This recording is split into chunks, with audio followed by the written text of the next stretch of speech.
আমি কি হাসবো না কানবো একটু বলে দিয়েন। কেন জানেন? ভারতের ভিসা সেন্টার বন্ধ করে দিয়েছে বাংলাদেশ, 3টা ভিসা সেন্টার। এর ফলে কি হচ্ছে, বাংলাদেশের নেট দুনিয়ার মাধ্যমে ট্রোল করছে ওই দেশের কিছু নেতা, কন্টেন্ট ক্রিয়েটার। ভারতের নাকি 400 কোটি টাকা ক্ষতি হয়ে গেছে। আহা, কি বলবো, 400 কোটি টাকা। তো যাক, আমি আপনাদেরকে বলতে চাই 400 কোটি টাকাটা কি ভারতের জন্য, কেমন শুনুন। আপনারা একটা কথা বলে রাখছি, এই যে কিছুদিন আগে সম্ভবত 2022 সালে শ্রীলঙ্কায় যে গণ অভ্যুত্থানের সরকার পড়ে গেল, ওই দেশের অর্থনীতি ভেঙ্গে চুরমাচুর হয়ে গেল। ভারতবর্ষ তখন কি করেছে জানেন? 32,000 কোটি টাকা এই শ্রীলঙ্কাকে সহযোগিতা করে তাদের অর্থনীতিটাকে একটু জাগাতে আনার জন্য সহযোগিতা করেছে।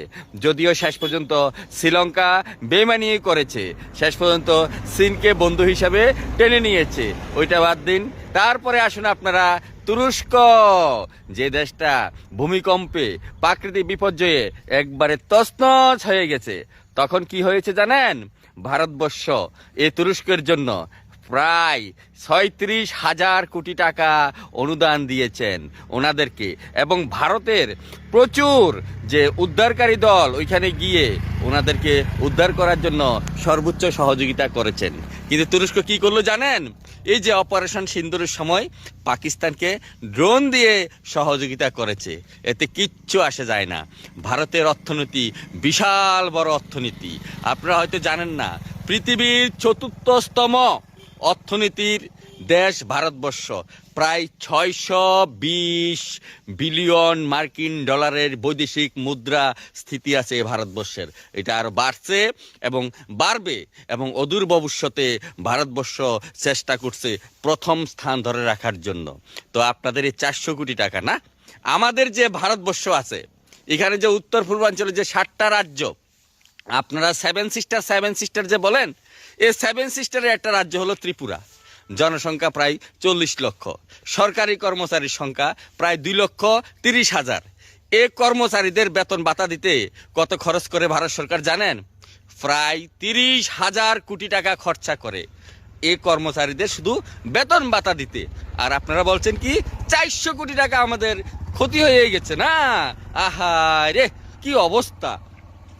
রেগা প্রকল্পে ভারতবর্ষের যে বাজেট কত থাকে জানেন? প্রায় 40,000 থেকে 45,000 কোটি টাকা। স্বাস্থ্য মিশনে কত টাকা বাজেট থাকে জানেন? স্বাস্থ্য মিশনে প্রায় 80 থেকে 90,000 কোটি টাকা এই দেশের স্বাস্থ্য খাতে বাজেট থাকে। এই দেশটা এমনি এমনি উন্নত হয়নি, অনেক কারণ আছে, বুঝলেন? এই 400 কোটি টাকা, আহা কি করব। এই যে আমাদের এই ছোট একটা রাজ্য ত্রিপুরা, এখানে যে 23টা মহকুমা আছে, এই মহকুমার মধ্যে যে বিভিন্ন ব্লক আছে, আবার এক একটা ব্লকের বাজেট কত থাকে জানেন? প্রতি বছরে 2 থেকে 3,000 কোটি টাকা পর্যন্ত বাজেট থাকে এক একটা ব্লকের। তো আপনারা বলছেন এই 400 কোটি টাকা ভারতকে অনেক বড় ক্ষতি করে দিয়েছেন। আপনারা বুঝলেন না, বাংলাদেশের শুভ বুদ্ধি সম্পন্ন মানুষ যারা আছেন তারা কিন্তু সোশ্যাল মিডিয়াতে অনেক কিছু আপডেট দেন। আসলে আপনারা বুঝলেন না, আপনারা নিজে হাতে নিজের দেশটাকে ধ্বংস করছেন। আপনারা ভাবছেন কি পাকিস্তান আপনাদেরকে সহযোগিতা করবে, আমেরিকা সহযোগিতা করবে, চীন সহযোগিতা করবে? না বস, না। চীন কোনোদিনও ভারতের সাথে ঝামেলা করতে আসবে না। কেন জানেন? চীনের বৃহত্তম বাজার ধরে রাখার জন্য ভারতকে ওনারা প্রকৃত বন্ধু হিসেবে চায়, ব্যবসার জন্য। অন্য কিছু বাদে দিন, 150 কোটির জনসংখ্যার রাষ্ট্র, কোন রাষ্ট্র না চাইবে এই দেশের বাজার ধরার জন্য? চীনও চাইতেছে ওইটাই, বুঝছেন? চীন আপনাদের দেশে কোনো বিনিয়োগও করবে না এই মুহূর্তে, এবং সহযোগিতা অনেক দূরে থাকুক। হ্যাঁ, এতে কি লাভ হচ্ছে আপনারা এগুলি করে? এই যে সোশ্যাল মিডিয়ার মাধ্যমে কিছু কি নেতা নাকি এরা বড় বড় ডায়লগ দিচ্ছে, হ্যাঁ, অস্থির করছে দেশটাকে, এতে সাধারণ মানুষের কত বড় ক্ষতি হচ্ছে আপনারাই ভাবুন। আগে আলু, পেঁয়াজ, চাল, ডাল, চিনি কত করে খেতেন, আর এখন দামটা কত? আপনারা তো হুঙ্কার দেন আমরা ভিয়েতনাম থেকে চাল আনবো, আমরা আমেরিকা থেকে চাল আনবো, আমরা চায়না থেকে আনবো, মালদ্বীপ থেকে আনবো, সিঙ্গাপুর থেকে আনবো, পাকিস্তান থেকে আনবো, বড় বড় কথা বলেন। এগুলি ঠিক না। ভারতবর্ষ এমন একটা রাষ্ট্র, বরাবরই সারা পৃথিবীর কাছে মানবতা দেখিয়ে গিয়েছে।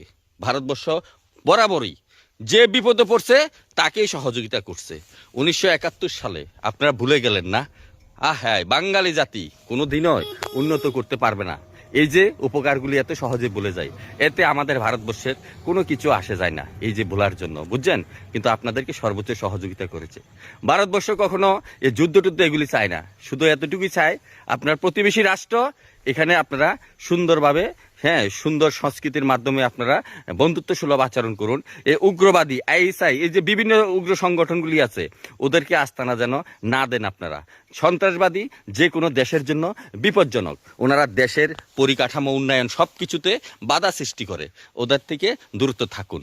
খুব ভালোভাবে শুভ বুদ্ধি সম্পন্ন মানুষের উদয় হোক বাংলাদেশের, আমি এটাই কামনা করি। আর আমার ভারতের যে যে বন্ধুরা আছেন, আপনারা ভিডিওটা বেশি বেশি করে শেয়ার করে দিন, যাতে ভিডিওটা সবার নজরে যায়। দেশপ্রেমিক যারা আছেন তারা সবাই ভিডিওটা শেয়ার করে দেবেন, যাতে ওনাদের মতো কিছু মানুষের কাছে গিয়ে পৌঁছায় যে এই 400 কোটি টাকা ওইটা আমাদের দেশের জন্য কিচ্ছু না। যে দেশের শুধু রেল যোগাযোগের বাজেট থাকে প্রায় 2.5 লক্ষ কোটি টাকা, ওই দেশের 400 কোটি টাকা, এটা কোনো কিছু আসে যায় না। আর একটা কথা মনে রাখবেন যে ভারতবর্ষ থেকে প্রতি বছর আপনারা যদি হিসাব করেন, আমার মনে হয় না 5,000-এর বেশি পর্যটক বাংলাদেশে যায়। পর্যটক হিসাবে যায় না বাংলাদেশে, কারা যায় জানেন? ভারতবর্ষ থেকে কিছু মেডিকেল পড়ুয়া যায়, তারপরে যারা কিছু ব্যবসা বাণিজ্য করে তারা যায়, আর যাদের আত্মীয় স্বজন কিছু আছে বাংলাদেশে তারা যায়, নতুবা কোনো সুস্থ স্বাভাবিক মানুষ বাংলাদেশ ভ্রমণে কেউ যায় না, বুঝলেন?